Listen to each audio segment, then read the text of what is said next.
아니, 내 엄마는 아직도 시장에서 팔러 나가? 시어머니의 날카로운 목소리가 식탁을 얼어붙게 했다. 신우이가 비웃으며 소리쳤다. 체면이 있지. 창피하지도 않니? 시장에서 떡 파는 게. 하하. 시댁 식구들의 조롱 섞인 웃음이 터져나왔고 순자의 어깨가 바들바들 떨렸다. 지영이 주먹을 꽉 쥐며 일어서려 했지만 앉아. 엄마의 차가운 제지에 다시 주저앉았다. 그날 밤 순자의 눈에서 분노의 불꽃이 타올랐다. 지영아, 이제 엄마가 보여줄 때가 됐다. 여울 사연은 바로 여러분의 추억이고 우리 세대의 마음을 담은 사연입니다. 무료인 만큼 구독과 좋아요, 클릭으로 많은 관심과 사랑 부탁드립니다. 그럼 지금 시작합니다. 경기도 외곽의 작은 빌라촌. 아침 6시가 되기도 전에 순자는 벌써 일어나 부엌에서 분주히 움직이고 있었습니다. 65의 나이에도 허리는 곧게 펴져 있었고 손놀림은 여전히 빨랐습니다. 찜통에서 올라오는 하얀 김이 작은 부엌을 가득 메우는 가운데 순자는 오늘도 변함없이 떡을 빚어내고 있었습니다. 새벽 공기는 차갑고 맑았지만 부엌만큼은 따뜻했습니다. 가스레인지 위에서 보글보글 끓고 있는 물소리와 함께 순자의 규칙적인 손놀림이 이어졌습니다. 쌀가루를 체에 내리고 물을 조금씩 넣어가며 반죽을 만드는 그 과정은 20년이 넘는 세월 동안 반복해온 일상이었습니다. 손끝에 밴 기술이라고 해야 할까요? 순자의 손에서 만들어지는 떡은 늘 일정한 크기와 모양을 유지했습니다. 엄마, 이렇게 일찍 일어나셨어요? 지영이 머리를 헝클어뜨린 채 부엌으로 나왔습니다. 38의 나이지만 아직도 엄마 앞에서는 어린아이 같은 목소리가 나왔습니다. 잠이 덜 깬 얼굴로 하품을 하면서도 습관적으로 엄마의 일손을 돕기 위해 앞치마를 두르기 시작했습니다. 아이들 도시락 싸야지. 너는 좀 더 자도 되는데. 괜찮아요. 어차피 애들 깨울 시간이에요. 지영은 엄마 옆에 서서 함께 아침 준비를 시작했습니다. 좁은 부엌에서 두 사람이 움직이기엔 비좁았지만 오랜 시간 함께 살아온 모녀는 서로 부딪히지 않고 자연스럽게 움직였습니다. 순자는 떡을 포장하고 지영은 아이들 도시락을 준비했습니다. 냉장고를 열고 닫는 소리, 도마에 칼이 닿는 소리, 그릇이 부딪히는 작은 소음들이 평화로운 아침에 교향곡을 만들어냈습니다. 오늘도 시장 나가세요? 그래야지. 단골 손님들이 기다리고 있을 텐데. 순자의 목소리에는 자부심이 묻어 있었습니다. 20년 넘게 전통시장에서 떡 장사를 해온 그녀에게는 자신만의 단골 손님들이 있었고 그들은 순자의 손맛을 믿고 찾아왔습니다. 김 사장네 며느리는 매주 화요일마다 백설기를 사러 왔고 정육점 사장은 제사용 시루떡을 주문할 때면 반드시 순자네를 찾았습니다. 하지만 지영의 표정은 조금 어두워졌습니다. 엄마, 오늘 시댁 어른들이 오시는 날이에요. 미리 들어오시면 안 될까요? 지영의 목소리에는 걱정이 묻어 있었습니다. 시댁 어른들이 올 때마다 반복되는 불편한 상황들이 떠올랐기 때문입니다. 시어머니의 차가운 시선, 시누이의 비꼬는 말투, 그리고 그 속에서 작아지는 엄마의 모습을 생각하니 가슴이 답답해졌습니다. 아, 그래. 그럼 조금 일찍 정리하고 올게. 순자는 대수롭지 않게 대답했지만 딸의 걱정스러운 표정을 놓치지 않았습니다. 시댁 식구들이 올 때마다 지영은 이렇게 불안해했습니다. 딸이 시댁에서 작아지는 모습을 볼 때마다 순자의 마음도 무거워졌지만 그렇다고 해서 딸의 결혼 생활에 문제가 되고 싶지는 않았습니다. 아이들이 일어나자 집안은 더욱 분주해졌습니다. 초등학교 3학년인 민수는 잠이 덜 깬 채로 비틀거리며 화장실로 향했고 5살 된 수연이는 엄마 품에 안겨서 응석을 부렸습니다. 순자는 손자 손녀들을 바라보며 미소를 지었습니다. 이 아이들 때문에라도 가족의 평화를 지켜야 한다는 생각이 들었습니다. 할머니, 오늘도 떡 만들어요? 민수가 할머니에게 다가와 물었습니다. 그럼 할머니가 만든 떡이 제일 맛있다면서? 네, 친구들도 할머니 떡이 맛있다고 해요. 순자는 손자의 말에 기분이 좋아졌습니다. 적어도 이 아이들에게만큼은 자랑스러운 할머니였으니까요. 민수는 할머니가 만든 떡을 친구들에게 나눠주곤 했는데 아이들은 항상 더 달라고 조르곤 했습니다. 준호가 세수를 마치고 거실로 나왔습니다. 39세의 평범한 회사원인 그는 매일 아침 같은 시간에 일어나 같은 루틴을 반복했습니다. 정장을 입고 넥타이를 매는 동안 지영은 남편의 출근 준비를 도왔습니다. 어머니, 오늘 저희 부모님이 오시는데 혹시 시장 일찍 정리하실 수 있으세요? 준호가 조심스럽게 물었습니다. 그의 목소리에는 미묘한 부담감이 섞여 있었습니다. 부모님들이 장모를 그리 좋게 보지 않는다는 것을 알고 있었기 때문입니다. 시장 상인이라는 직업에 대한 편견과 함께 늘 집안에서 주변인 취급을 받는 장모를 보는 것이 편하지만은 않았습니다. 물론이지. 걱정 말아라. 순자는 고개를 끄덕였지만 준호의 말투에서 미묘한 무언가를 느꼈습니다. 마치 자신이 집안의 불편한 존재라는 듯한 뉘앙스였습니다. 그래도 순자는 내색하지 않았습니다. 딸과 사위가 시댁과 좋은 관계를 유지하는 것이 더 중요했으니까요. 아침 식사 시간이 되자 온 가족이 작은 식탁에 둘러앉았습니다. 순자가 정성스럽게 차려놓은 밥상에는 김치찌개와 계란말이 그리고 방금 찐 따끈한 떡이 올라와 있었습니다. 아이들은 할머니가 만든 떡을 맛있게 먹었고 준호도 어머니 손맛은 정말 최고예요라며 칭찬했습니다. 하지만 지영의 마음은 편하지 않았습니다. 몇 시간 후면 시댁 어른들이 올 텐데 그때가 되면 이 평화로운 분위기는 사라지고 말 것이었습니다.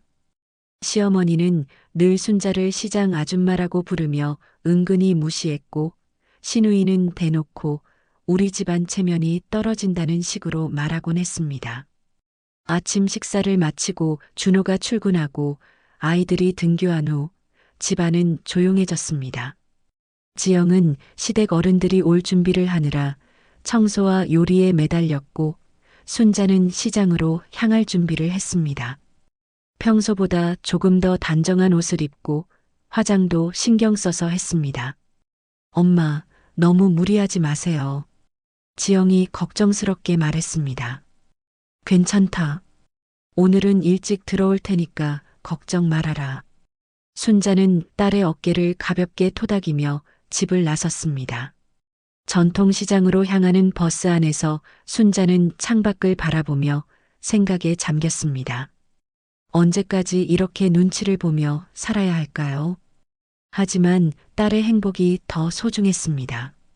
전통시장에 도착한 순자는 자신의 작은 가게에서 하루 장사를 시작했습니다. 순잔의 떡집이라고 쓰여진 소박한 간판 아래에서 그녀는 정성스럽게 만든 떡들을 진열했습니다. 백설기, 인절미, 송편, 시루떡까지 다양한 떡들이 깔끔하게 정리되어 있었습니다. 이곳에서만큼은 순자가 당당할 수 있는 공간이었습니다. 순자 씨, 오늘도 일찍 나왔네? 옆 가게 아주머니가 인사를 건넸습니다. 그럼요. 손님들이 기다리고 있을 텐데요. 순자는 환하게 웃으며 대답했습니다. 이곳에서만큼은 그녀가 주눅들 필요가 없었습니다. 실력으로 인정받는 곳이었고 자신의 자리가 확실한 곳이었으니까요. 단골 손님들이 하나둘 찾아오기 시작했고 순자는 바쁘게 손님들을 맞았습니다. 하지만 시간이 흐를수록 순자의 마음은 집으로 향했습니다. 딸이 혼자서 시댁 어른들을 맞을 준비를 하고 있을 생각을 하니 마음이 편하지 않았습니다. 평소라면 저녁 때까지 장사를 했겠지만 오늘은 일찍 정리해야 했습니다. 오후 4시 순자는 평소보다 2시간 일찍 장사를 정리했습니다. 단골 손님들이 오늘은 왜 이렇게 일찍 문 닫으세요? 라고 물어보면 집에 손님이 온다고 간단히 대답했습니다. 사실 손님이라고 하기엔 애매했습니다. 시댁 어른들은 순자를 가족으로 여기지 않았으니까요. 집으로 돌아온 순자는 지영이 혼자서 분주하게 움직이는 모습을 보았습니다. 거실은 평소보다 더 깔끔하게 정리되어 있었고 부엌에서는 고기 굽는 냄새가 고소하게 퍼져나왔습니다. 지영의 얼굴에는 땀이 맺혀 있었고 표정도 어딘지 굳어 보였습니다. 지영아, 내가 도와줄까? 아니에요, 엄마. 거의 다 했어요. 얼른 씻고 쉬세요. 지영은 엄마가 부엌 일에 개입하는 것을 원하지 않았습니다. 시어머니가 시장 냄새가 난다며 불편해했던 기억이 있었기 때문입니다. 순자는 딸의 마음을 이해했습니다. 그래서 조용히 방으로 들어가 옷을 갈아입었습니다. 저녁 6시 정각 현관문이 열리면서 시댁 어른들이 도착했습니다. 시아버지 박동수, 시어머니 이순희, 그리고 시누이 미경까지 총 3명이었습니다. 준호는 회사에서 일찍 퇴근해 부모님들을 마중 나갔고 아이들은 학원에서 돌아오는 길이었습니다. 어머님, 아버님, 어서 오세요. 지영이 밝은 목소리로 인사했지만 어딘지 긴장된 모습이었습니다. 순자는 거실 한쪽 구석에 조용히 앉아 있었습니다. 시댁 어른들이 올 때면 늘 그랬듯이 눈에 띄지 않으려고 노력했습니다. 지영아, 고생했구나. 음식 냄새가 좋네. 시아버지 박동수가 온화한 목소리로 말했습니다. 그는 비교적 순자에게 무난한 편이었지만 적극적으로 감싸주지도 않았습니다. 그저 무관심에 가까웠죠. 순자 씨도 있네요. 시어머니 이순희가 순자를 보며 차가운 목소리로 말했습니다. 인사라고 하기에는 너무 건조했고 반가움이라고는 전혀 찾아볼 수 없었습니다. 순자는 고개를 숙이며 작은 목소리로 대답했습니다. 네, 어서 오세요. 오늘은 장사 일찍 끝내셨나 보네요. 시누이 미경이 비꼬는 듯한 톤으로 물었습니다. 35살의 미경은 대학 졸업 후 줄곧 전업주부로 살아왔는데 늘 순자의 직업을 못마땅해 했습니다. 자신의 집안에 장사꾼이 있다는 사실을 수치스럽게 여겼거든요. 네, 오늘은 조금 일찍 정리했습니다. 순자의 대답은 항상 짧고 조심스러웠습니다. 길게 말할수록 트집 잡힐 소지가 많다는 것을 경험으로 알고 있었기 때문입니다. 식사 시간이 되자 모든 가족이 식탁에 둘러앉았습니다. 지영이 정성스럽게 준비한 갈비찜과 전복죽, 각종 반찬들이 푸짐하게 차려져 있었습니다. 아이들도 학원에서 돌아와 할아버지, 할머니에게 인사를 드렸습니다. 할머니, 민수와 수연이가 순자에게 달려와 안겼습니다. 아이들에게는 할머니가 2명이었지만 함께 사는 외할머니가 더 친숙했습니다. 순자는 손자, 손녀들을 반갑게 맞으며 미소를 지었습니다. 민수야, 수연아, 할아버지, 할머니께 먼저 인사드려야지. 지영이 조심스럽게 아이들을 시댁 어른들 쪽으로 이끌었습니다. 아이들은 순자에게서 떨어지기 싫어했지만 엄마의 눈치를 보며 어쩔 수 없이 시댁 할아버지, 할머니에게 인사를 드렸습니다. 할아버지, 할머니, 안녕하세요. 그래, 잘 자랐구나. 공부는 잘하고 있니? 시아버지가 손자의 머리를 쓰다듬으며 물었습니다. 네, 열심히 하고 있어요. 식사가 시작되자 대화도 자연스럽게 이어졌습니다. 아이들 교육 이야기, 준호의 회사 이야기, 동네 소식 등 평범한 주제들이었습니다. 순자는 대부분 듣기만 했습니다. 간혹 아이들 이야기가 나올 때만 조심스럽게 한마디씩 거들 뿐이었습니다. 그런데 지영아, 요즘 살림은 어때? 준호 월급만으로 괜찮아? 시어머니가 갑자기 예민한 질문을 던졌습니다.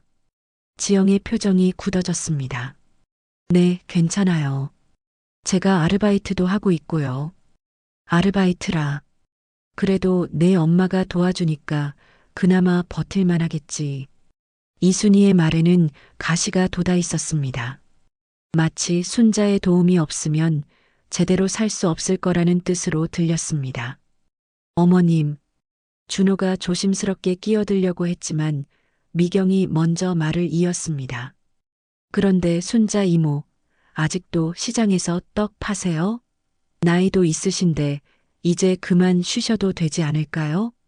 미경의 질문은 겉으로는 걱정하는 척했지만 속내는 달랐습니다. 시장 상인인 시할머니가 창피하다는 뜻이었죠. 순자는 잠깐 당황했지만 곧 침착하게 대답했습니다. 아직 건강하니까요. 그리고 일하는 게 좋습니다. 하지만 체면이라는 게 있잖아요. 우리 준호도 회사에서 어깨 펴고 다녀야 하는데. 미경의 말이 점점 노골적으로 변했습니다. 지영의 얼굴이 빨갛게 달아올랐고 순자는 고개를 더욱 숙였습니다. 식탁 위의 분위기가 급격히 차가워졌습니다. 미경아, 그만해. 준호가 여동생을 제지했지만 이미 상황은 돌이킬 수 없었습니다. 뭘 그만해? 나는 우리 가족 생각해서 하는 말이야. 요즘 세상에 누가 시장에서 떡을 팔아? 그것도 60이 넘어서? 미경의 목소리가 점점 높아졌습니다. 아이들도 분위기가 이상하다는 것을 느끼고 불안한 표정을 지었습니다. 언니, 제발. 지영이 간절한 목소리로 말했지만 미경은 멈추지 않았습니다. 아니, 내가 왜 화를 내? 나는 사실을 말하는 거야. 시장 상인 집안이라는 소리 듣는 게 좋아? 그 순간 순자가 조용히 일어났습니다. 더 이상 이 자리에 있으면 딸만 더 힘들어질 것 같았습니다. 저는 방에 들어가 있겠습니다. 천천히 드세요. 순자의 목소리는 떨리고 있었습니다. 20년 넘게 참아온 감정들이 목구멍까지 올라왔지만 꾹 눌러 삼켰습니다. 그리고 조용히 자신의 방으로 향했습니다. 방문이 닫히는 소리와 함께 식탁은 정적에 휩싸였습니다. 지영의 눈에는 눈물이 고였고 준호는 고개를 숙인 채 아무 말도 할 수 없었습니다. 아이들은 영문도 모른 채 할머니가 사라진 방향을 바라보고 있었습니다. 그날 밤 지영은 엄마 방 앞에서 한참을 망설이다가 문을 두드렸습니다. 하지만 순자는 괜찮다, 일찍 자거라라고만 대답할 뿐이었습니다. 지영은 가슴이 미어지는 듯 했습니다. 이런 식으로 엄마가 상처받는 모습을 언제까지 봐야 할까요? 그날 밤 이후로 일주일이 흘렀습니다. 순자는 평소와 다름없이 새벽부터 일어나 떡을 만들고 시장으로 향했지만 마음 한편은 여전히 무거웠습니다. 지영 역시 엄마에게 미안한 마음을 감추지 못했고 집안 분위기는 전보다 조심스러워졌습니다. 엄마, 정말 괜찮으세요? 지영이 또다시 물었지만 순자는 늘 그랬듯 괜찮다고 대답했습니다. 하지만 지영은 엄마의 억지스러운 미소 뒤에 숨겨진 상처를 알고 있었습니다. 20년 넘게 참아온 것들이 한순간에 터져나올 뻔했던 그 순간을 지영은 잊을 수 없었습니다. 그런 어느 목요일 오후 예상치 못한 일이 벌어졌습니다. 준호가 평소보다 일찍 집에 돌아왔는데 얼굴이 창백했습니다. 손에는 한 장의 서류를 들고 있었고 그 서류를 보는 순간 지영의 얼굴도 하얗게 변했습니다. 이게 뭐야?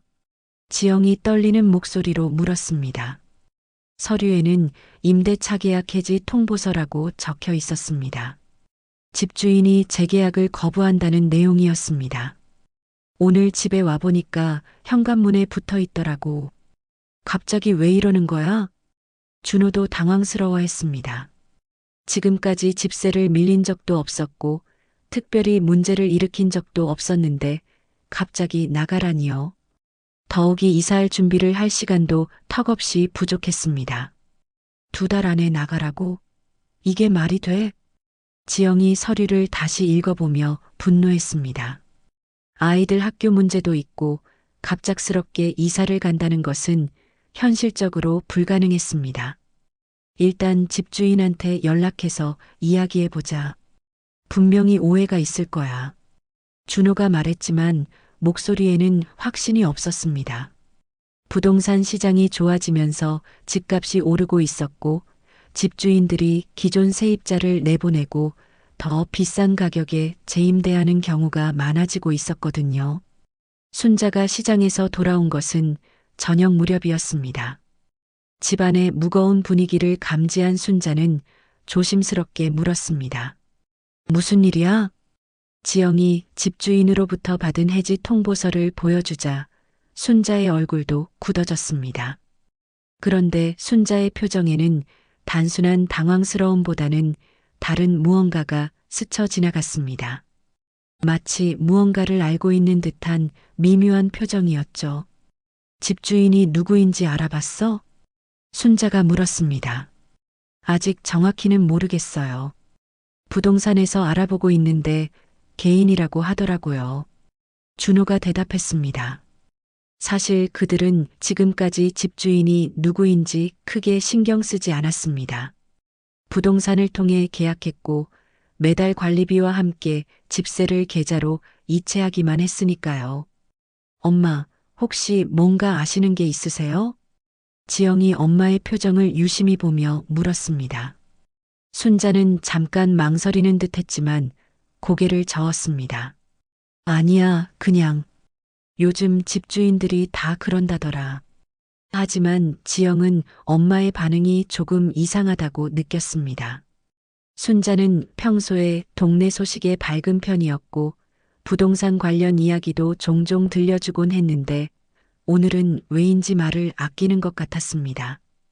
그날 밤 준호는 집주인에게 직접 연락을 시도해봤지만 연결되지 않았습니다.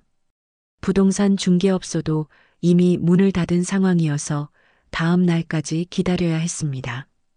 온 가족이 불안한 밤을 보냈습니다. 다음 날 아침 준호는 회사에 반차를 내고 부동산 중개업소를 찾아갔습니다. 그리고 저녁에 집으로 돌아온 그의 표정은 더욱 어두워져 있었습니다. 어떻게 됐어? 지영이 간절한 마음으로 물었습니다. 집주인이 만나자고 하는데 내일 오후에 여기로 직접 온다고 해. 직접 와? 갑자기? 응, 그런데 좀 이상해.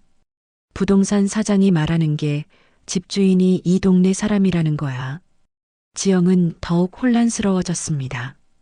이 동네에 사는 사람이 집주인이라니, 그럼 왜 지금까지 한 번도 마주친 적이 없었을까요? 그리고 갑자기 재계약을 거부하는 이유는 뭘까요? 혹시 우리가 뭔가 잘못한 게 있을까? 모르겠어. 집세도 밀린 적 없고 이웃들과 트러블도 없었는데 그날 밤 순자는 잠들지 못하고 뒤척였습니다. 딸 가족이 이 집에서 쫓겨나면 어떻게 될까 걱정되기도 했지만 다른 한편으로는 묘한 기대감도 들었습니다. 내일이면 모든 것이 밝혀질 테니까요. 이튿날 오후 온 가족이 거실에 모여 앉아 집주인을 기다렸습니다. 아이들은 학교와 학원에 보내고 준호는 회사를 일찍 나와 집에서 대기하고 있었습니다. 지영은 계속해서 시계를 보며 초조해했고 순자만이 유독 침착해 보였습니다. 오후 3시 정각 현관 초인종이 울렸습니다. 준호가 문을 열러 나갔고 지영은 긴장한 채로 기다렸습니다. 복도에서 들려오는 발걸음 소리가 점점 가까워졌습니다. 어서 들어오세요. 준호의 목소리가 들렸고 곧이어 거실 문이 열렸습니다. 그런데 문을 통해 들어온 사람을 보는 순간 지영의 눈이 크게 벌어졌습니다. 준호 역시 입을 다물지 못한 채 멍하니 서 있었습니다. 거실로 들어온 사람은 다름 아닌 순자였습니다. 평소보다 단정하게 차려입은 순자가 손에는 서류 봉투를 들고 서 있었습니다. 지영과 준호는 도무지 상황을 이해할 수 없었습니다. 엄마가 왜? 지영이 어리둥절한 표정으로 물었습니다. 앉아라, 지영아. 순자의 목소리는 평소와 달랐습니다. 조심스럽고 작았던 목소리가 아니라 차분하면서도 단호한 톤이었습니다. 지영과 준호는 영문도 모른 채 소파에 앉았습니다. 순자는 서류 봉투에서 등기부등본 한 장을 꺼내 탁자 위에 올려놓았습니다. 그리고 조용히 말했습니다. 이 집 주인이 나다. 거실은 정적에 휩싸였습니다. 지영과 준호는 순자의 말을 이해하려고 애썼지만 머릿속이 하얗게 변했습니다. 시장에서 떡을 파는 순자가 이 집의 주인이라니 도무지 믿어지지 않았습니다. 뭐라고요? 준호가 간신히 입을 열었습니다. 이 집이 제 소유입니다. 20년 전에 제가 샀어요. 순자는 담담하게 말했습니다. 그동안 숨겨왔던 비밀이 드디어 밝혀지는 순간이었습니다. 지영의 눈에는 눈물이 고이기 시작했습니다. 엄마가 시댁 사람들에게 무시당하는 모습을 보며 느꼈던 죄책감과 분노, 그리고 지금 이 순간의 충격이 뒤섞여 복잡한 감정이 밀려왔습니다. 그럼 우리가 지금까지 엄마한테 집세를 낸 거예요? 그렇지는 않아. 부동산을 통해서 했으니까. 순자가 설명했지만 여전히 모든 것이 혼란스러웠습니다. 왜 지금까지 숨겼을까요? 그리고 왜 갑자기 정체를 밝히는 걸까요? 엄마, 이게 정말이에요? 지영이 떨리는 손으로 등기부등본을 집어들었습니다. 순자의 이름이 분명히 적혀 있었고 소유권 이전 일자는 20년 전으로 되어 있었습니다. 지영이 결혼하기 훨씬 전의 일이었습니다. 왜 지금까지 말씀 안 하셨어요? 준호가 혼란스러운 표정으로 물었습니다. 그동안 장모를 그저 시장에서 떡 파는 평범한 어르신으로만 생각했는데 실상은 전혀 달랐던 것입니다. 순자는 소파에 천천히 앉으며 깊은 숨을 내쉬었습니다. 20년 동안 숨겨온 이야기를 털어놓을 때가 된 것 같았습니다. 1998년이었어. 외환위기 때 말이야. 순자의 목소리에는 옛날을 회상하는 듯한 무게감이 실려 있었습니다. 그때 이 동네 집값이 바닥까지 떨어졌거든. 사람들이 대출 못 갚아서 경매로 넘어가는 집들이 부지기수였어. 나도 그때 떡 장사로 모은 돈이 좀 있었는데 부동산 사장이 권하더라고. 지금 사면 나중에 후회 안 한다고. 지영은 엄마의 말을 듣고 있었지만 여전히 믿어지지 않았습니다. 시장에서 떡을 팔아서 집을 살 만큼 돈을 모았다는 것이 놀라웠습니다. 그런데 왜 우리한테는 말씀 안 하셨어요? 너희가 부담스러워 할까 봐서. 그리고 순자가 잠깐 말을 멈췄습니다. 정말 어려운 이야기를 꺼내야 할 때가 온 것 같았습니다. 시댁에서 뭐라고 할까 봐서. 그 말에 지영의 가슴이 뜨끔했습니다. 시댁 사람들이 순자를 어떻게 대했는지 잘 알고 있었기 때문입니다. 만약 순자가 집주인이라는 사실을 알았다면 그들의 태도가 어떻게 변했을까요? 하지만 엄마, 그렇다고 해서 이렇게 우리를 내쫓으시려는 건 아니죠? 준호가 불안한 마음으로 물었습니다. 설마 장모가 정말로 자신들을 쫓아내려는 건 아니겠지만 해지 통보서를 받은 충격이 아직 가시지 않았습니다. 내쫓는 게 아니야. 조건이 있어. 순자의 목소리가 단호해졌습니다. 지영과 준호는 긴장한 채로 순자의 다음 말을 기다렸습니다. 앞으로는 시댁에서 나를 함부로 대하지 못하게 해줘. 순자의 말에는 20년 동안 참아온 서름이 고스란히 담겨 있었습니다. 지난주 시댁 식구들이 했던 모욕적인 말들, 그동안 자신을 시장 아줌마로 취급하며 무시했던 모든 순간들이 떠올랐습니다. 엄마. 지영의 눈에 눈물이 흘렀습니다. 그동안 엄마가 얼마나 힘들었을지 생각하니 가슴이 아팠습니다. 자신이 시댁과 원만한 관계를 유지하려고 노력하는 동안 엄마는 혼자서 모든 상처를 감내하고 있었던 것입니다. 어머님, 죄송합니다. 저희가 몰라 배웠습니다. 준호가 고개를 숙이며 사과했습니다. 그제야 장모가 왜 항상 조심스러워 했는지, 왜 시댁 어른들 앞에서 작아졌는지 이해할 수 있었습니다. 너희를 탓하는 게 아니야. 다만 이제는 달라져야 해. 순자는 서류 봉투에서 또 다른 종이들을 꺼냈습니다. 은행 통장 사본, 세금 고지서, 그리고 부동산 관련 서류들이었습니다. 이 집뿐만 아니야. 이 근처의 상가 2개도 내 것이야. 지영과 준호는 또 한 번 충격을 받았습니다. 순자가 생각보다 훨씬 많은 재산을 가지고 있었던 것입니다. 떡 장사로 이런 걸 다 사셨다고요? 25년 동안 새벽부터 밤까지 일했어. 하루도 쉬지 않고 말이야. 그리고 아껴 쓰고 또 아껴 썼지. 순자의 목소리에는 자부심이 묻어났습니다. 남들이 무시하는 떡 장사였지만 그 일로 쌓아 올린 자신의 성취를 인정받고 싶었습니다. 그런데 왜 하필 지금 말씀하시는 거예요? 지영이 물었습니다. 지난주에 시댁에서 한 말들 때문이야. 더 이상 참을 수 없었어. 순자는 미경이 했던 말들을 떠올렸습니다. 시장에서 떡 파는 게 창피하다, 체면이 있다는 식의 모욕적인 발언들이 마음 깊이 상처를 남겼습니다. 내가 부끄러운 일을 하는 줄 알았나 봐.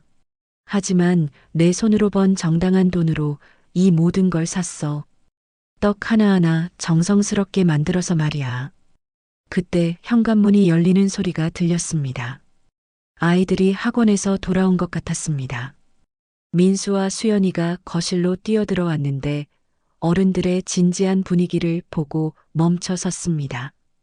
할머니, 왜 다들 이렇게 심각해요? 민수가 물었습니다.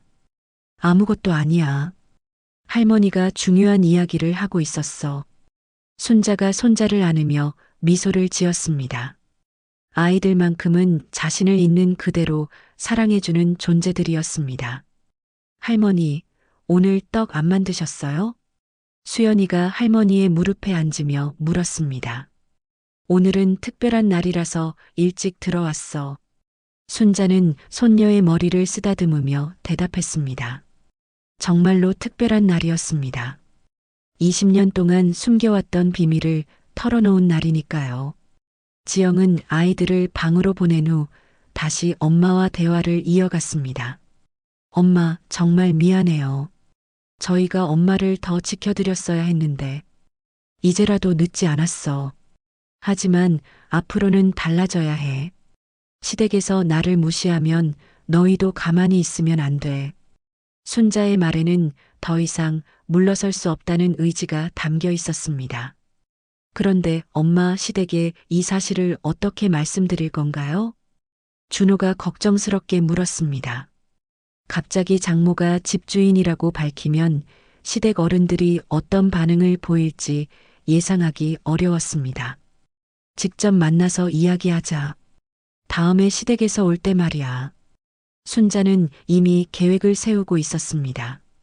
더 이상 숨지 않고 당당하게 자신의 정체를 밝힐 작정이었습니다. 그런데 엄마, 정말 놀라워요. 어떻게 이런 일을 혼자서 다 하셨어요? 지영이 감탄하며 물었습니다. 혼자가 아니었어. 너희들이 있었으니까. 너희가 행복하게 사는 모습을 보는 게 힘이 됐어.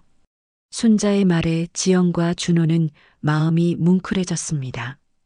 그동안 자신들을 위해 얼마나 많은 것들을 감수했을지 생각하니 고마움과 미안함이 동시에 밀려왔습니다. 어머님, 앞으로는 저희가 어머님을 지켜드리겠습니다.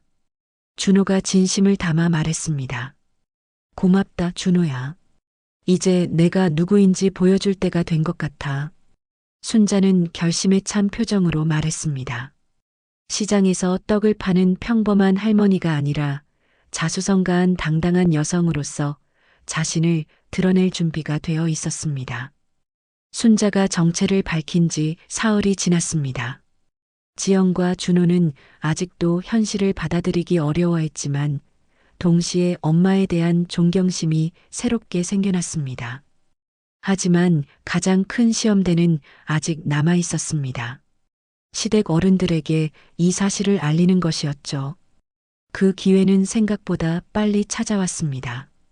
준호의 아버지 생신이 이번 주말이었고 온 가족이 모이기로 되어 있었습니다. 평소 같으면 순자는 조용히 구석에 앉아 있었겠지만 이번에는 달랐습니다. 엄마, 정말 괜찮으세요? 시댁 어른들 반응이 어떨지 지영이 걱정스럽게 물었습니다. 특히 시누이 미경의 반응이 제일 두려웠습니다. 지난번에 그렇게 심하게 말했던 미경이 순자가 집주인이라는 사실을 알면 어떻게 나올지 예상하기 어려웠습니다. 괜찮다. 이제는 숨길 이유가 없어. 순자는 평소보다 단정하게 옷을 차려입고 있었습니다. 검은색 정장에 진주 목걸이까지 걸친 모습은 시장에서 떡을 파는 모습과는 사뭇 달랐습니다. 지영은 엄마의 이런 모습을 처음 보는 것 같았습니다. 토요일 오후 시댁 어른들이 도착했습니다. 박동수, 이순희, 그리고 미경까지 지난번과 같은 멤버였습니다. 이번에는 미경의 남편 상민도 함께 왔습니다. 상민은 중견기업에 다니는 과장급 직장인으로 늘 자신의 사회적 지위를 자랑스러워했습니다. 아버님 생신 축하드립니다. 지영이 정성스럽게 준비한 상차림 앞에서 가족들이 자리를 잡았습니다. 순자는 평소와 달리 가족들과 함께 식탁에 앉았습니다. 보통은 혼자 뒤늦게 식사를 했는데 오늘은 처음부터 자리를 함께 했습니다. 순자 씨, 오늘은 왜 이렇게 정장을 차려입으셨어요? 이순희가 순자의 옷차림을 보며 비꼬듯 말했습니다. 특별한 날이라서요. 순자의 대답은 짧았지만 평소와는 다른 당당함이 느껴졌습니다. 식사가 진행되는 동안 대화는 주로 아이들 이야기와 준호의 직장 생활에 관한 것들이었습니다. 하지만 분위기가 무르익을 무렵 미경이 또다시 불편한 이야기를 꺼냈습니다. 그런데 순자 이모, 요즘 집값이 많이 올랐다는데 이 동네는 어때요?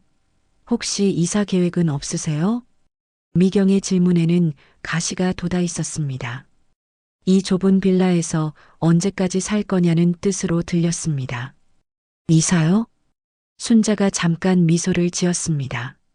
네, 이 동네도 괜찮지만 좀 더 좋은 곳으로 이사하시면 어떨까 해서요. 물론 경제적으로 부담이 되겠지만 미경의 말이 계속되자 상민도 거들었습니다. 맞아요. 요즘 전세금도 많이 올랐는데 장사로는 감당하기 어렵지 않을까요? 상민의 말에는 노골적인 무시가 담겨 있었습니다. 시장에서 떡 파는 돈으로는 제대로 된 집에서 살 수 없을 거라는 뜻이었죠. 지영과 준호는 불편한 표정을 지었지만 어떻게 대응해야 할지 망설였습니다. 하지만 이번에는 순자가 먼저 입을 열었습니다. 경제적으로 부담된다고 하셨죠? 네, 아무래도. 상민이 대답하려는 순간 순자가 조용히 일어났습니다. 그리고 방에서 서류 봉투를 가져왔습니다. 지영과 준호는 긴장한 표정으로 순자를 바라봤습니다. 드디어 그 순간이 온 것입니다. 이게 뭔가요? 박동수가 의아한 표정으로 물었습니다. 순자는 서류 봉투에서 등기부등본을 꺼내 식탁 위에 놓았습니다. 시댁 어른들은 무엇인지 모른 채 서류를 바라봤습니다. 이 집 등기부등본입니다. 갑자기 이걸 왜? 이순희가 짜증스럽게 물었습니다. 소유자 이름을 한번 보세요. 순자의 말에 미경이 서류를 집어들었습니다. 그리고 소유자란을 보는 순간 미경의 얼굴이 창백해졌습니다. 이게 이게 뭐예요? 미경의 목소리가 떨렸습니다. 서류에는 분명히 순자라는 이름이 적혀 있었습니다. 말 그대로입니다. 이 집 제 거예요. 순자의 말에 식탁은 정적에 휩싸였습니다. 박동수와 이순이, 상민까지 모두 어리둥절한 표정을 지었습니다. 말도 안 돼요. 시장에서 떡 파는 사람이 어떻게 집을 사요? 미경이 소리를 질렀습니다. 받아들이기 어려운 현실이었습니다. 왜 말이 안 돼요? 떡 팔아서 번 돈으로 샀는데. 순자의 대답은 담담했습니다. 더 이상 움츠러들지 않았습니다. 거짓말이에요. 어디서 이런 가짜 서류를. 미경이 흥분하며 말을 이으려 할 때 순자가 또 다른 서류들을 꺼냈습니다. 은행 잔고 증명서, 부동산 매매 계약서, 세금 고지서까지 모든 것이 순자의 이름으로 되어 있었습니다. 가짜라고 하시네요? 그럼 이것들도 다 가짜인가요? 순자는 차분하게 서류들을 하나씩 펼쳐 보였습니다. 이순이는 서류들을 자세히 들여다봤지만 모든 것이 진짜였습니다. 이게 정말이라는 거예요? 박동수가 당황하며 물었습니다. 네, 1998년에 제가 직접 샀습니다. 25년 동안 떡 장사해서 모은 돈으로요. 순자의 목소리에는 자부심이 가득했습니다. 이제 더 이상 숨길 이유가 없었습니다. 상민은 아직도 믿어지지 않는다는 표정을 지었습니다. 그럼 우리가 지금까지 이모님한테 집세를 낸 거라는 말씀이세요? 부동산을 통해서 했으니 직접적으로는 아니지만 결과적으로는 그렇죠. 순자의 대답에 상민의 얼굴이 빨갛게 달아올랐습니다. 그동안 자신이 무시했던 시할머니가 실은 자신보다 훨씬 많은 재산을 가지고 있었다는 사실을 받아들이기 어려웠습니다. 그런데 왜 지금까지 숨기셨어요? 이순이가 날카롭게 물었습니다. 여러분이 편할 것 같아서요. 그리고 지영이도 부담스러워할까 봐서. 순자는 솔직하게 대답했습니다. 하지만 그 말 속에는 시댁 식구들에 대한 배려가 얼마나 큰 희생이었는지가 담겨 있었습니다. 미경은 여전히 받아들이지 못하겠다는 표정이었습니다. 그럼 지난번에 우리한테 그렇게 당하고도 가만히 있으셨다는 거예요? 당했다는 게 무슨 말인가요? 순자가 차갑게 반문했습니다. 미경이 했던 모욕적인 말들이 떠올랐습니다. 아니, 그게 아니라. 미경이 말을 얼버무리려 할 때 순자가 단호하게 말했습니다. 떡 장사가 창피한 일인가요? 제 손으로 번 정당한 돈인데 왜 부끄러워해야 하죠? 그 말에 모든 사람들이 할 말을 잃었습니다. 그동안 자신들이 얼마나 편견에 사로잡혀 있었는지 깨닫게 되는 순간이었습니다. 어머님, 준호가 조심스럽게 입을 열었지만 순자는 아직 할 말이 더 있었습니다. 앞으로는 제 일을 함부로 무시하지 마세요. 그리고 지영이 앞에서 저를 깎아내리는 말도 하지 마시고요. 순자의 목소리는 더 이상 작고 조심스럽지 않았습니다. 20년 동안 참아온 모든 것들이 터져나오고 있었습니다. 순자의 마지막 말이 끝나자 식탁은 무거운 침묵에 휩싸였습니다. 시댁 어른들은 아무도 말을 하지 못했습니다. 그동안 자신들이 얼마나 오만했는지, 얼마나 편견에 사로잡혀 있었는지 깨닫는 순간이었습니다. 하지만 미경은 쉽게 받아들일 수 없었습니다. 자존심이 상했고 무엇보다 지금까지 자신이 무시했던 사람이 실은 자신보다 훨씬 성공한 사람이었다는 사실이 견디기 어려웠습니다. 그렇다고 해서 우리를 이렇게 속이는 게 맞아요? 미경이 목소리를 높였습니다. 속였다는 게 무슨 말이에요? 순자가 차분하게 되물었습니다.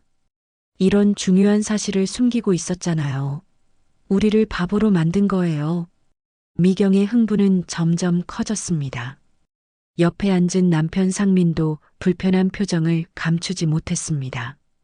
바보로 만들었다고요? 제가 언제 여러분을 속였나요? 그냥 말하지 않았을 뿐이에요.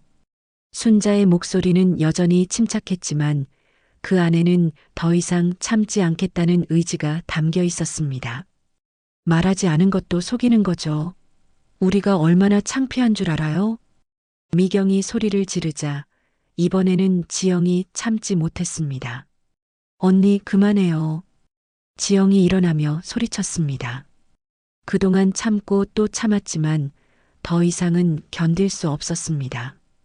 엄마가 뭘 잘못했다고 그래요? 엄마는 평생 가족을 위해서 희생하셨는데. 지영아, 너까지 왜 그래? 이순이가 며느리를 나무랐지만 지영은 물러서지 않았습니다. 그동안 우리 엄마한테 얼마나 심한 말씀들을 하셨는지 알아요? 엄마는 그래도 참으셨는데 이제 진실이 밝혀지니까 창피하다고요? 지영의 눈에는 눈물이 고였습니다. 그동안 엄마를 제대로 지켜주지 못했던 미안함과 분노가 한꺼번에 터져 나왔습니다. 지영아, 준호가 아내를 말리려 했지만 지영은 멈추지 않았습니다. 시장에서 떡 파는 게 그렇게 창피한 일이에요? 엄마는 정직하게 일해서 이 모든 걸 이루셨는데 왜 부끄러워해야 해요? 상민이 끼어들었습니다. 그런 게 아니라 우리한테 미리 말씀해 주셨으면, 말씀드렸으면 어떻게 하실 건데요? 더 무시하셨을 거 아니에요? 지영의 반박에 상민은 할 말을 잃었습니다. 사실이었기 때문입니다. 만약 순자가 부자라는 사실을 알았다면 시댁 식구들의 태도는 180도 달라졌을 것입니다. 박동수가 조용히 입을 열었습니다. 순자 씨, 그동안 우리가 실수했습니다. 시아버지의 사과에 모든 사람들이 놀랐습니다. 평소 고집이 세기로 유명한 박동수가 먼저 잘못을 인정한 것입니다. 아버님, 이순이가 남편을 말리려 했지만 박동수는 계속 말했습니다. 우리가 편견을 가지고 있었어요. 장사를 하신다고 해서 함부로 대했습니다. 순자는 시아버지의 말을 조용히 들었습니다. 하지만 표정은 여전히 굳어 있었습니다. 사과만으로는 부족합니다. 순자의 단호한 말에 모든 사람들이 긴장했습니다. 앞으로는 절대로 제 일을 깎아내리지 마세요. 그리고 지영이 앞에서 저를 모욕하는 일도 없어야 합니다. 그건 미경이 반박하려 했지만 순자가 더 강하게 말했습니다. 만약 다시 그런 일이 생기면 이 집에서 나가셔야 합니다.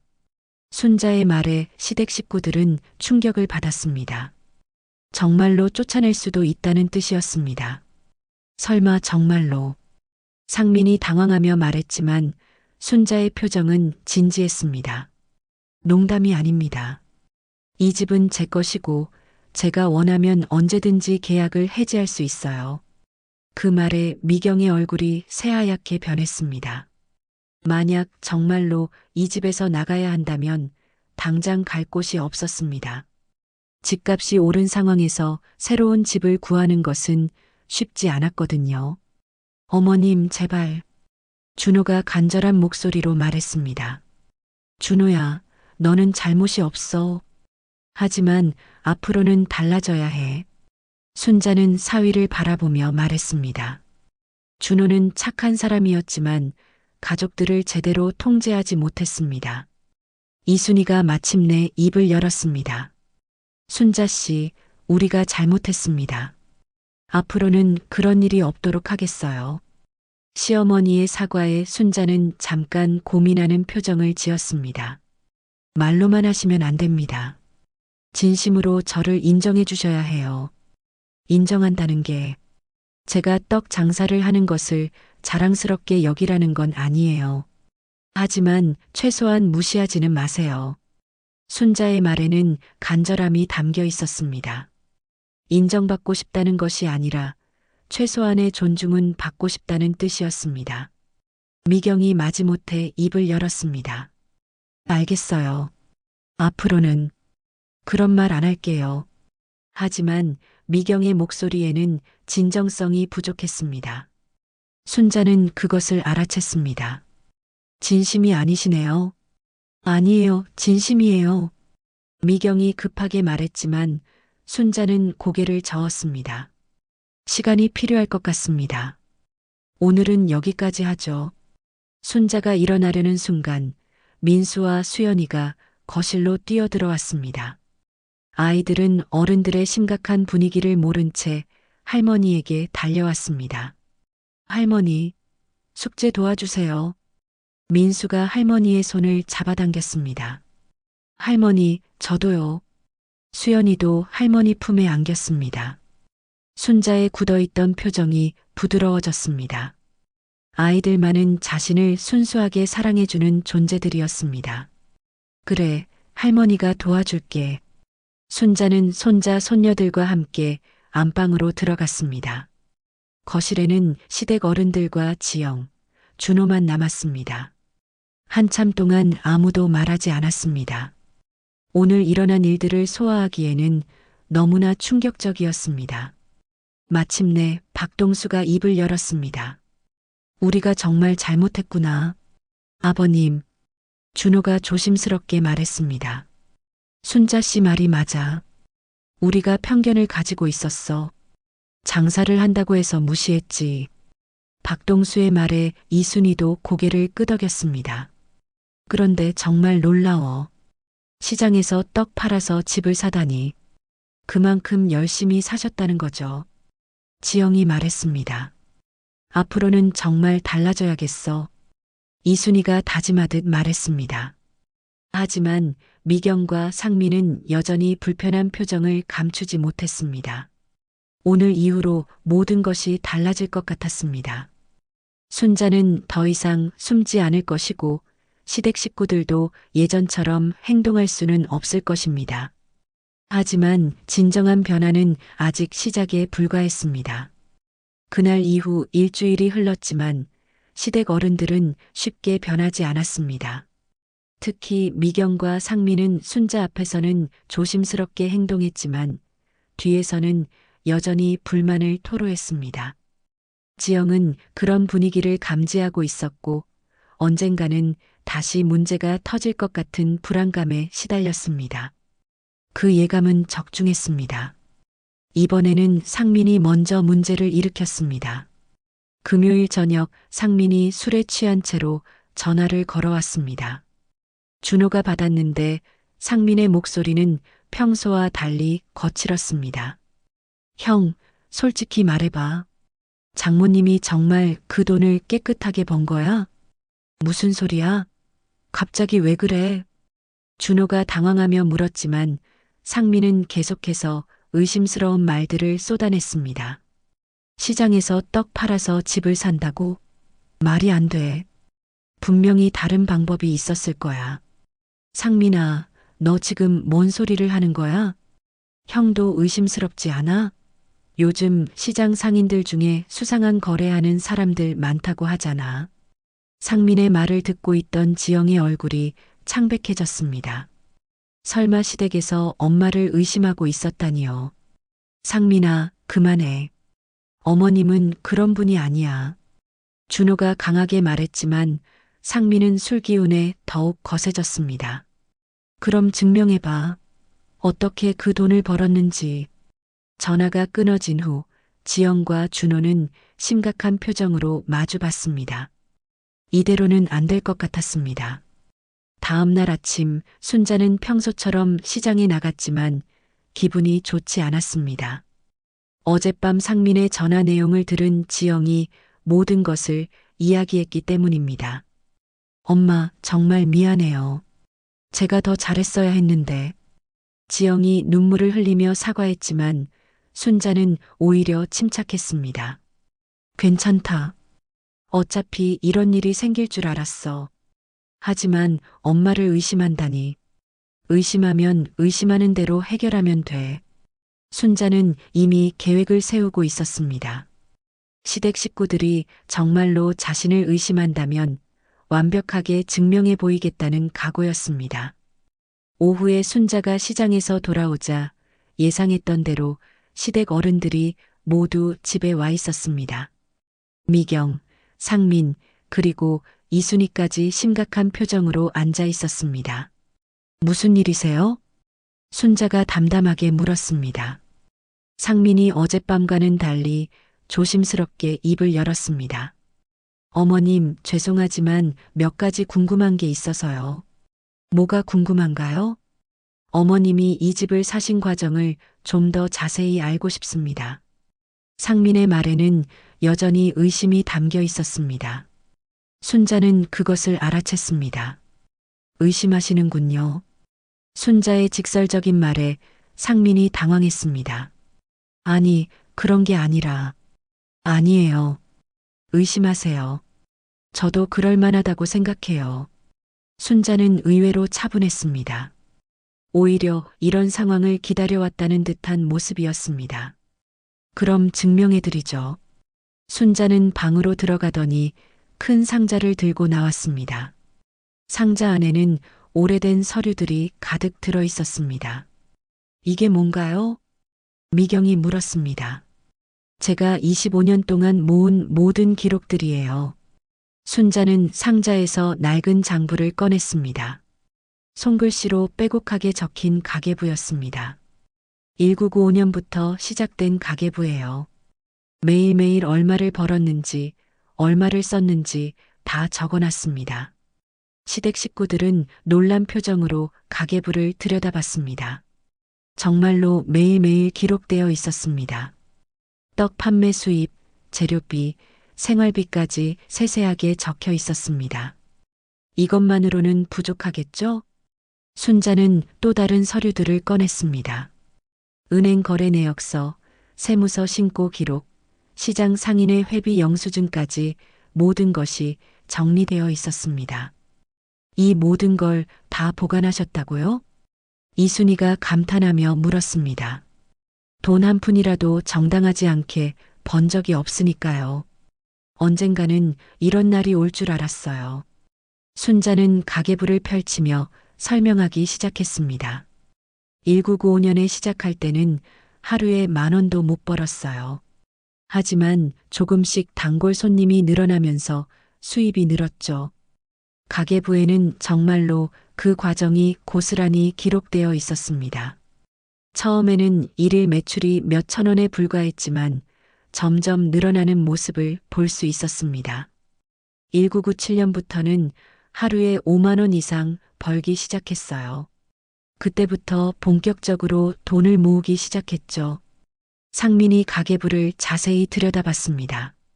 모든 기록이 너무나 세세하고 정확했습니다. 조작할 수 없을 정도로 방대한 양이었습니다.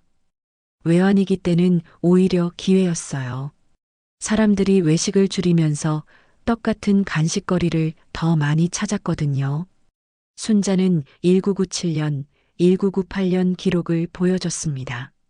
정말로 그 시기에 매출이 급증한 것을 확인할 수 있었습니다. 그리고 이게 집을 산 날의 기록이에요. 순자가 1998년 12월 기록을 펼쳤습니다. 집계약금 5천만 원이라고 적혀 있었고 그날까지의 누적 저축액도 정확히 기록되어 있었습니다. 정말 대단하세요. 상민이 감탄하며 말했습니다. 이제는 의심할 여지가 전혀 없었습니다. 하지만 순자는 여기서 멈추지 않았습니다. 이것도 보세요. 순자는 상자에서 또 다른 서류를 꺼냈습니다. 세무서에서 발급한 성실신고 확인서였습니다. 매년 세금도 정확히 신고했어요. 한 푼도 빼먹지 않고요. 그리고 마지막으로 시장 상인회에서 받은 모범 상인 표창장까지 보여줬습니다. 20년 동안 한 번도 문제를 일으킨 적이 없어요. 정직하게 장사했으니까요. 모든 증거를 본 시댁 식구들은 할 말을 잃었습니다. 순자가 정말로 떡 장사만으로 이 모든 것을 이뤄냈다는 것이 확실해졌습니다. 상민이 고개를 숙였습니다. 어머님, 정말 죄송합니다. 제가 의심했던 것을 용서해 주세요. 의심할 만했어요. 믿기 어려운 일이니까요. 순자는 너그럽게 대답했지만 목소리에는 서운함이 묻어 있었습니다. 미경도 마침내 입을 열었습니다. 이모님, 저도 정말 죄송해요. 그동안 너무 무례했어요. 이제라도 깨달으시면 다행이에요. 순자는 모든 서류를 다시 상자에 넣으며 말했습니다. 앞으로는 의심하지 마세요. 저는 평생 정직하게 살아왔어요. 이순이가 나섰습니다. 순자 씨, 정말 대단해요. 우리가 너무 몰라봤어요. 이제 알아주시면 됩니다. 순자의 말에 모든 사람들이 고개를 끄덕였습니다. 드디어 순자의 진정한 가치를 인정받는 순간이었습니다. 준호가 장모 앞에 무릎을 꿇었습니다. 어머님, 그동안 몰라 배워서 죄송합니다. 앞으로는 저희가 어머님을 제대로 모시겠습니다. 순자는 사위의 진심 어린 사과를 받으며 마음이 뭉클해졌습니다. 20년 동안 기다려온 순간이었습니다.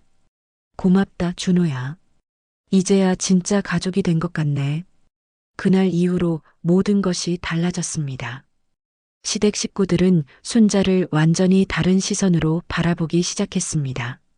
존경과 감사의 마음으로 말이죠. 그날 이후 한 달이 흘렀습니다. 순자의 삶은 완전히 달라졌습니다. 시댁 어른들의 태도가 180도 바뀐 것은 물론이고 집안의 분위기도 이전과는 비교할 수 없을 정도로 화목해졌습니다. 가장 큰 변화는 미경에게서 나타났습니다. 그동안 순자를 가장 무시했던 미경이 이제는 먼저 안부를 물어보고 시장에서 돌아오면 차를 끓여드리곤 했습니다. 이모님, 오늘도 고생하셨어요. 미경이 순자에게 따뜻한 차를 건네며 말했습니다. 예전 같으면 상상도 할 수 없는 일이었습니다. 고맙다, 미경아.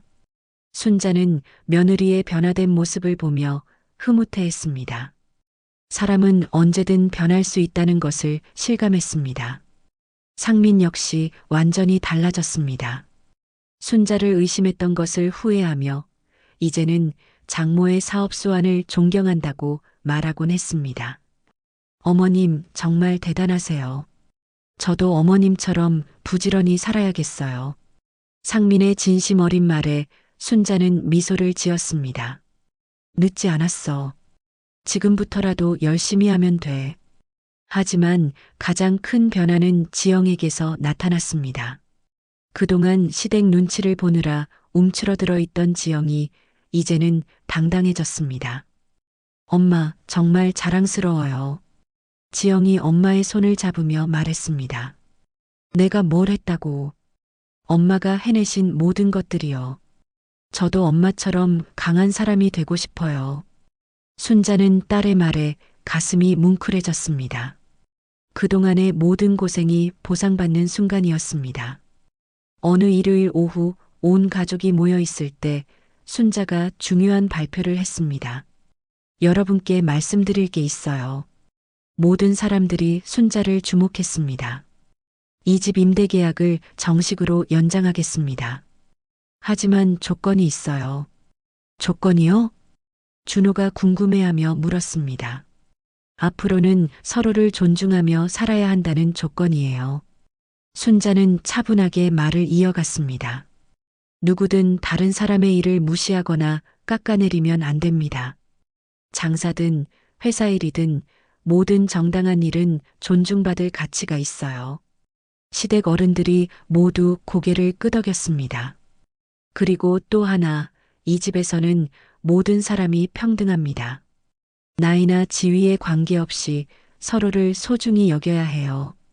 박동수가 먼저 대답했습니다. 당연합니다, 순자 씨. 앞으로는 그렇게 하겠어요. 이순이도 동의했습니다. 우리가 그동안 너무 못했어요. 앞으로는 정말 달라지겠습니다. 순자는 만족스러운 표정으로 고개를 끄덕였습니다. 그럼 계약서를 새로 작성하죠. 이번에는 가족 간의 약속이 포함된 특별한 계약서로요. 모든 사람들이 웃음을 터뜨렸습니다. 순자의 유머에 모두가 기분이 좋아졌습니다. 그날 저녁 온 가족이 함께 식사를 하며 화기애애한 시간을 보냈습니다. 순자는 더 이상 구석에 앉아 있지 않았습니다. 가족의 중심에서 대화를 이끌어갔습니다. 할머니, 내일도 떡 만들어주세요. 민수가 할머니에게 졸랐습니다. 그럼 할머니가 특별한 떡을 만들어줄까? 와, 정말요? 아이들이 좋아하자 순자는 행복한 미소를 지었습니다. 며칠 후 순자는 지영과 함께 시장에 나갔습니다. 딸이 자신의 일터를 직접 보고 싶다고 했기 때문입니다. 엄마, 여기가 엄마의 가게군요. 지영이 순자네 떡집 간판을 보며 감격했습니다.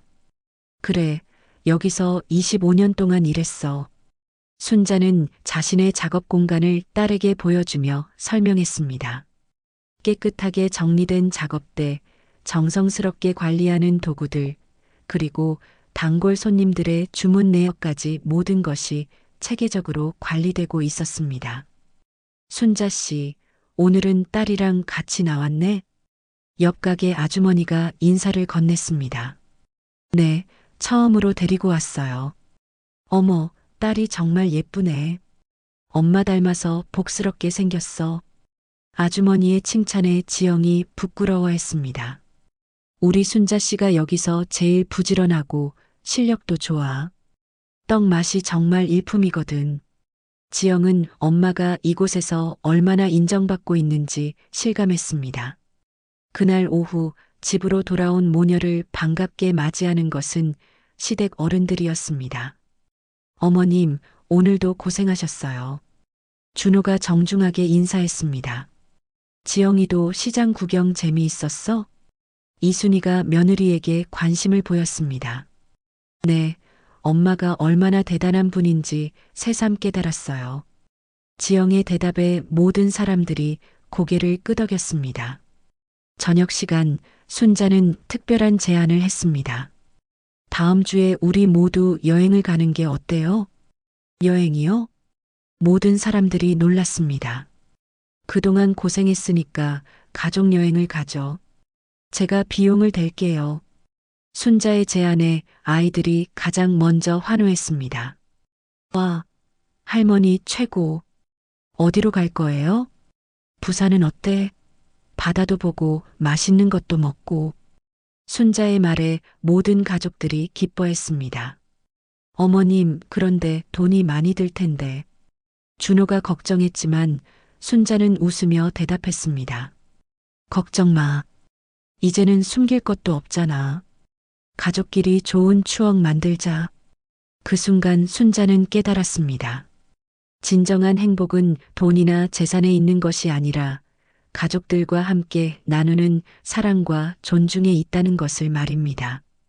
며칠 후 온 가족이 부산으로 여행을 떠났습니다. 해운대 백사장에서 아이들과 함께 모래성을 쌓는 순자의 모습은 그 어느 때보다 행복해 보였습니다. 할머니, 정말 행복해요.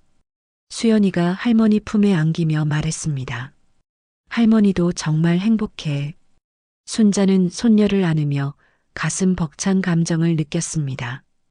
바다를 바라보며 순자는 속으로 중얼거렸습니다. 작아지며 산 세월이 길었지만 이제야 진짜 내 자리를 찾은 것 같다. 참 잘했어, 순자야. 그날 밤 호텔에서 온 가족이 함께 모여 앉아 차를 마시며 이야기꽃을 피웠습니다. 순자는 더 이상 구석에 앉아 있지 않았습니다. 가족의 중심에서 모든 사람들의 존경과 사랑을 받으며 당당하게 자리하고 있었습니다. 앞으로도 이렇게 화목하게 지내요. 순자의 말에 모든 가족들이 힘차게 대답했습니다. 네. 순자의 삶은 이제 완전히 새로워졌습니다. 더 이상 숨지도 작아지지도 않았습니다. 자신의 가치를 당당하게 드러내며 가족들에게 존중받는 진정한 가장으로 거듭났습니다. 그리고 무엇보다 중요한 것은 모든 가족들이 서로를 있는 그대로 인정하고 사랑하게 되었다는 것이었습니다.